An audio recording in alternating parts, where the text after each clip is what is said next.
তুমি মরণ ভুলে অনন্ত প্রাণ সাগরে আনন্দে ভাসো। গুণালোকে প্রাণের প্রদীপ জ্বালিয়ে তুমি ঘরে আসো।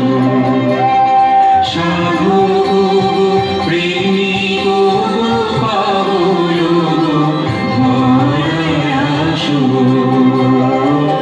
গুণালোকে প্রাণের প্রদীপ জ্বালিয়ে তুমি ঘরে আসো। গুণালোকে প্রাণের প্রদীপ জ্বালিয়ে তুমি ঘরে আসো। লরেন শিখিয়ে দিবে গা, লরেন শিখিয়ে দিবে, বাইরে ঘুরে হাঁক দিবে। ভবিষ্যতের দিক নির্দেশ করে নিজের সমস্ত শক্তি নিঃশেষে নরেনকে দান করে ঠাকুর দেহ রাখলেন। অমৃতলোকে যাত্রার দিন কয়েক আগে যে তরুণদের সন্ন্যাস ধর্মে দীক্ষিত করে গেছেন তিনি, তাদেরও নেতৃত্ব দেওয়ার ভার নরেনকেই দিয়ে গেছেন ঠাকুর। তবে সন্ন্যাস জীবনে এখন তো তিনি আর আগের নরেন নন। কখনো সচ্চিদানন্দ, কখনো বিবিদিশানন্দ, কখনো বা বিবেকানন্দ। বিভিন্ন নামের প্রচ্ছদে নানান সময় নিজেকে আড়াল করেছেন। শেষ পর্যন্ত স্বামী বিবেকানন্দ পরিচয়ে পাড়ি দিলেন আমেরিকায়।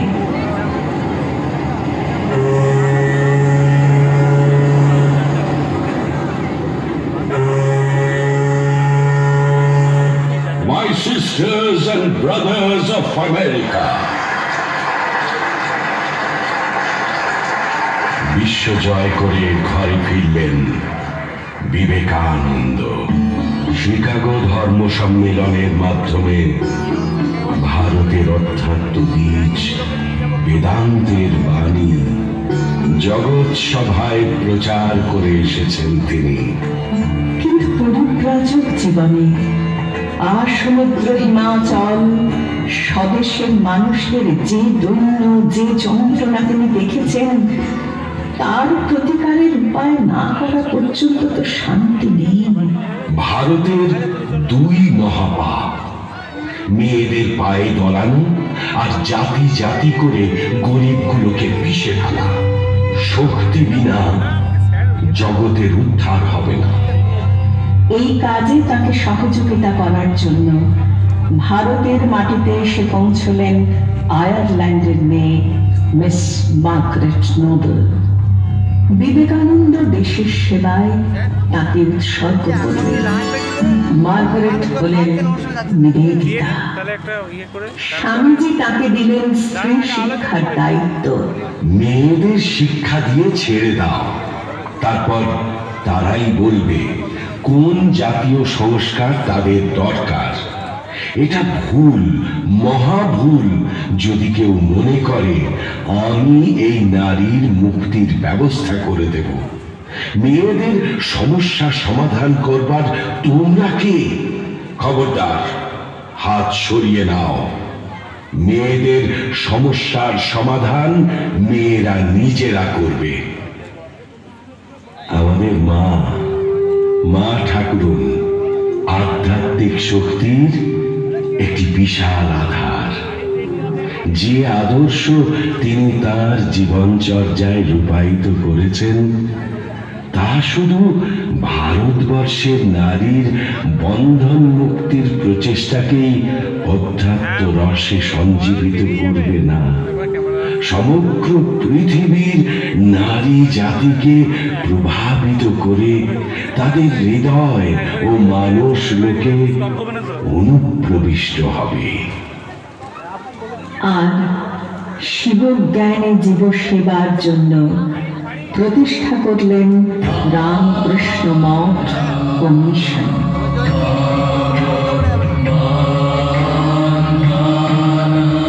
জয় যুবকগণ, হে মহাপ্রাণ, ওঠো, জাগো।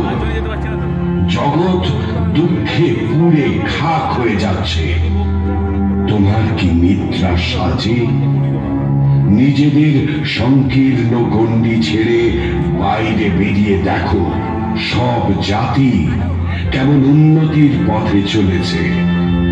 ভারতকে যদি আবার উঠতে হয়, তবে তাকে নিজের ঐশ্বর্য ভান্ডার খুলে পৃথিবীর সমস্ত জাতির মধ্যে ছড়িয়ে দিতে হবে এবং পরিবর্তে অপরের যা কিছু দেব তাই নেওয়ার জন্য প্রস্তুত হতে হবে।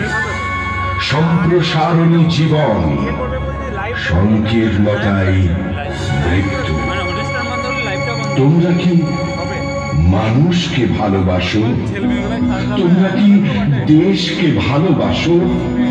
তাহলে দরিদ্র দেব ভব, মূর্খ দেব ভব। দরিদ্র, মূর্খ, অজ্ঞানী, কাতর, তারাই তোমার দেবতা হোক। তাদের সেবাই পরম ধর্ম জানবে। আমি তোমাদের সঙ্গে রয়েছি। আমার শরীর চলে গেলেও আমার শক্তি তোমাদের সঙ্গে কাজ করবে। অতিরিক্ত পরিশ্রমে শরীর ভাঙতে শুরু করেছে মধ্য 30-এ। বুঝতে পারছেন, ইহজগতের পালা এবার শান্ত করতে হবে। প্রাণ ঢেলে খেটেছি। আমার কাজের মধ্যে সত্যের বীজ যদি কিছু থাকে, কালে তা অঙ্কুরিত হবে। জীবনে অনেক কঠিন অবস্থার মধ্যে পড়েছি, বিরাট সাফল্য পেয়েছি কখনো কখনো, কিন্তু সব বাধা ও বেদনা মূল্যহীন হয়ে গেছে আমার শেষ প্রাপ্তির কাছে। আমি যে মুক্তার সন্ধানে জীবন সমুদ্রে ডুব দিয়েছিলাম, তা তুলে আনতে পেরেছি। আমার অন্তরের বৈরাগ্য আজ আগের চেয়ে অনেক সমুজ্জ্বল। আমি মুক্ত, আমি মায়ের সন্তান। মাই সব করেন, সবই তাঁর খেলা।